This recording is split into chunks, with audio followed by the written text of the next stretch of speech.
Ação!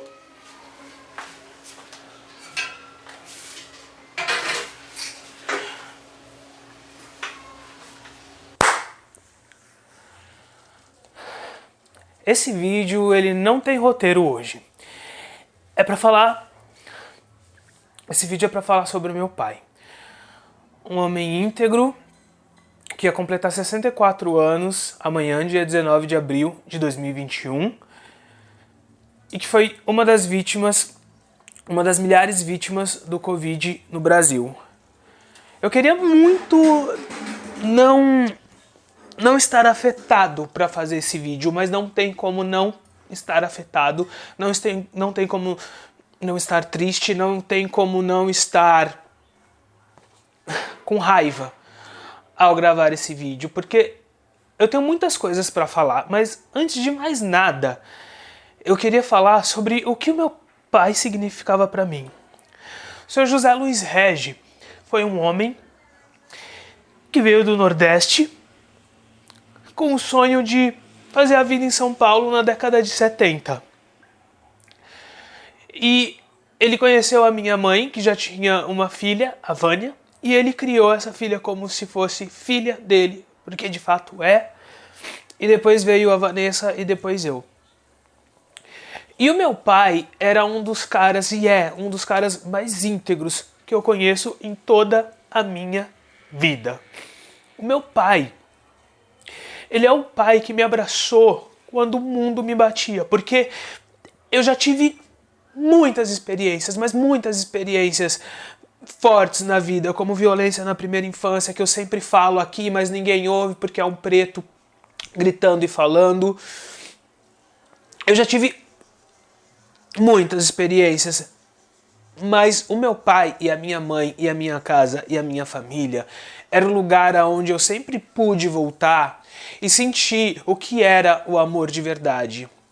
Meu pai me deixava brincar de boneca, porque isso foi um fator primordial para que hoje eu exercesse a função que eu exerço e que eu amo fazer, que é o audiovisual. O meu pai me deu a minha primeira câmera, o meu pai me deu o meu primeiro tripé.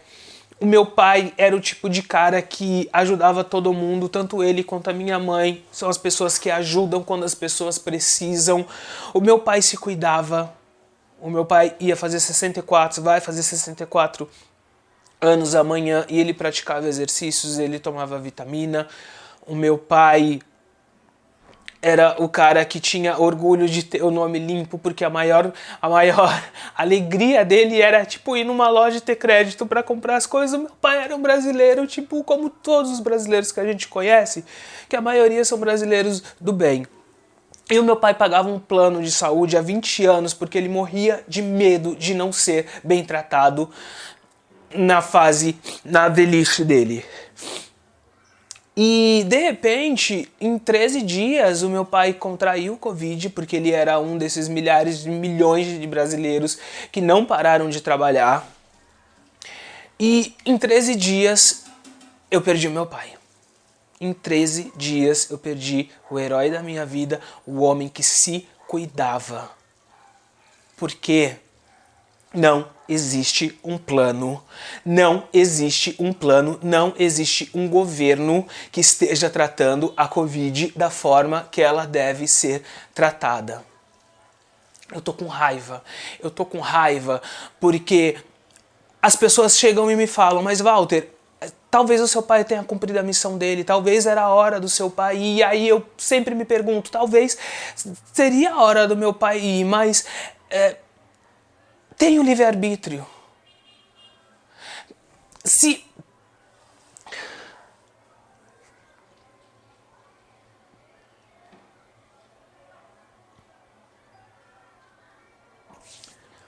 decisões erradas são tomadas e uma grande parte da população é prejudicada por conta disso, nós temos um problema.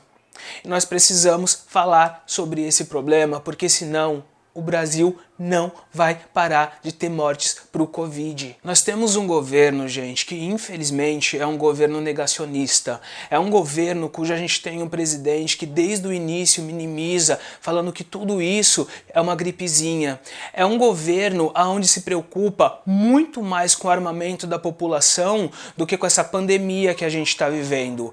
É um governo que o número de mortes é equivalente a 100 países do mundo. É um governo onde a gente elegeu um presidente que simplesmente não debateu, não falou, não verbalizou, coisa que o meu pai e que milhares de brasileiros fazem. Você, por exemplo, se morar em uma favela ou se você for uma pessoa que está procurando um emprego, você acha que você vai conseguir um emprego se você não fizer pelo menos a entrevista? Foi isso que a gente colocou no poder e é isso que está acontecendo, são esses os resultados. Então eu peço para todos os governantes, para todas as superpotências do mundo, cara, que por favor ajudem o Brasil a livrar a nossa pátria desse genocida, porque o Jair Bolsonaro é um genocida que não está se importando com a saúde das pessoas no Brasil. São 360 mil mortes. A gente tem mais óbito do que nascimento ultimamente no Brasil e a gente precisa parar para refletir sobre isso, porque o meu pai era um homem saudável. Então qualquer pessoa saudável no Brasil, gente, pode morrer por Covid, então a gente precisa ficar em casa. A gente precisa fazer com que essa vacina chegue o mais rápido possível, porque o governo não está ajudando. As pessoas sempre falam pra mim que eu sempre penso muito, sabe, sobre política. Mas a política, gente, ela impacta diretamente no que vai acontecer com a gente, sabe? Eu lembro muito bem quando meu pai disse que votou num prefeito, no Bruno Covas, e aí eu lembro quando ele me disse, e quando a gente viu em todos os noticiários, que tipo, os idosos não tinham mais direito ao passe livre, de idosos de 60 a 65 anos. E isso é política, gente, isso impactou muito, mas muito os idosos. Outra coisa que a gente precisa começar a falar é sobre a humanização nos hospitais. O meu pai tinha o maior orgulho de ter um convênio da Intermédica Notre Dame, convênio esse que ele pagou durante 20 anos com a minha mãe. Quando ele mais precisou, a gente não teve um convênio, um atendimento humanizado, gente. A gente não teve um atendimento humanizado. Meu pai, ele foi internado no dia 27, cara, e enquanto ele ficava internado, a gente tinha que ter aqueles boletins diários pra saber como o meu pai tá, porque o meu pai é um ser humano e a gente não tinha isso. Todos os dias, a partir das 16 horas, a minha mãe ficava plantada do lado do telefone, esperando receber notícia do meu pai, e a gente não recebia. A gente tinha que ficar ligando, eles falavam que trocava de plantão, era 20 horas, 21 horas, 22 horas, às vezes eles ligavam 2 horas da manhã, e a gente ficava, tipo, transtornado, pensando que já vinha má notícia. E não vinha notícias concretas, sabe? Tinham funcionários que tratavam a gente mal, teve uma funcionária que desligou o telefone na nossa cara porque falou que ela não poderia ficar pendurada no telefone, e de fato, não deve ficar pendurada no telefone, mas o que a saúde pública e privada está fazendo para dar notícia dessas pessoas, gente? A gente precisa começar a gritar, a gente precisa começar a cobrar, porque dinheiro a gente tem, a gente paga a rede privada e a gente paga a rede pública, então a gente precisa começar a ser tratado como seres humanos. As pessoas que estão lá sem ter tempo nem para respirar, os profissionais de saúde, eles estão surtando. E sabe por que eles estão surtando e tratando a gente mal? Porque não tem uma política, porque não tem uma organização para tratar bem os pacientes, para tratar bem os familiares. Está faltando sedativo. Está faltando sedativo nos hospitais. É só você falar com as pessoas, é só você ver as matérias. Gente, está faltando sedativo. Imagina uma pessoa entubada, acordando no meio da intubação e vendo que aquilo está dentro da garganta. Gente, pelo amor de Deus, se coloca no lugar dessas pessoas. A gente precisa começar a cobrar. Tá tudo errado. Tá tudo errado. Como é que eu posso me conformar e dizer que era a hora do meu pai se a vacina não veio? Se a empresa que ele trabalhava não liberou ele, porque ele era um cara na melhor idade, que estava no grupo de risco, mas a empresa precisa ganhar o dinheiro dela. Como é que eu posso confiar que meu pai foi bem tratado se nos hospitais, até nos hospitais particulares, está faltando sedativo? como é que a gente pode se acostumar com essa situação. E desde o início da pandemia, o presidente da República, que é o responsável por esse genocídio, tá gritando que é só uma gripezinha. A gente não pode mais deixar com que isso continue acontecendo, gente. A gente não pode. E eu não tô gravando esse vídeo pelo fato do meu pai ter morrido. Eu estou gravando esse vídeo porque eu tô desesperado, porque quando a gente vê que essas coisas acontecem, uma coisa começa a criar dentro da gente e a gente pode explodir, e a gente nunca sabe da forma que a gente vai explodir. E o meu pai me ensinou que a gente tem que parar para pensar, para refletir, para poder cobrar justiça. Então eu tô fazendo isso pelo meu pai e pelas mais de 360 mil pessoas que morrem no Brasil, pelas quase 3 mil pessoas que morrem por dia no Brasil. Imagina você, perto de 3 mil pessoas mortas. Então, coloca na sua consciência que pode ser um dos seus familiares e que a gente precisa cobrar sim. E só para finalizar esse vídeo, para não finalizar de uma forma nervosa, eu quero dizer que eu só resolvi gravar porque eu não quero que meu pai seja um número no meio disso tudo que acontece. O meu pai era um ser humano, assim como essas 360 mil pessoas que morreram. Então a gente precisa com que o nome dessas pessoas sejam lembrados pelos nomes e não como números. O meu pai era uma pessoa que ele era muito longe da tecnologia. Na verdade, foi meu pai que me ensinou a não ser materialista, porque o meu pai, ele via beleza nas coisas simples da vida. Ele via beleza numa borboleta voando, numa lagartixa, num cachorrinho, na natureza. O meu pai via beleza em tudo, em tudo. E ele nunca me falou sobre ter sonhos materiais. Eu acho que eu aprendi isso com ele. Aí depois agora que ele morreu, minha mãe disse que ele tinha um sonho de ter carro, que ele tinha sonho de ter um monte de coisa. Eu vou fazer de tudo para conquistar os sonhos que meu pai quis. Porque se ele tivesse me dito, se eu soubesse todos os sonhos materiais que meu pai queria em vida, eu teria realizado todos os sonhos do meu pai.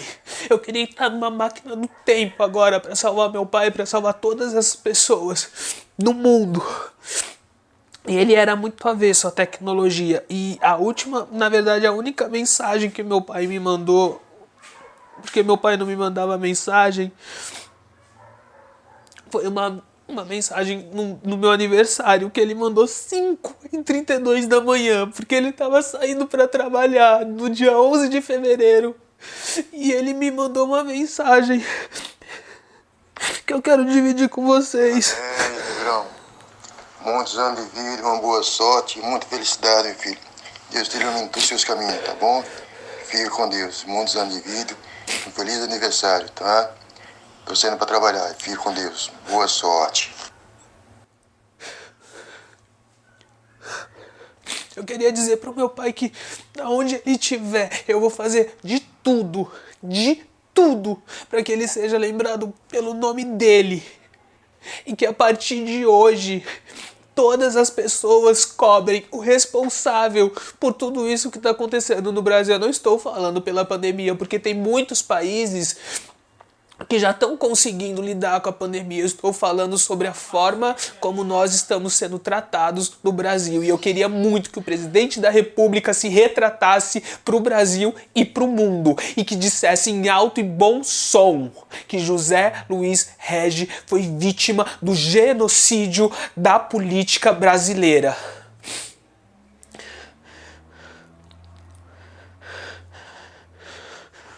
Te amo, pai.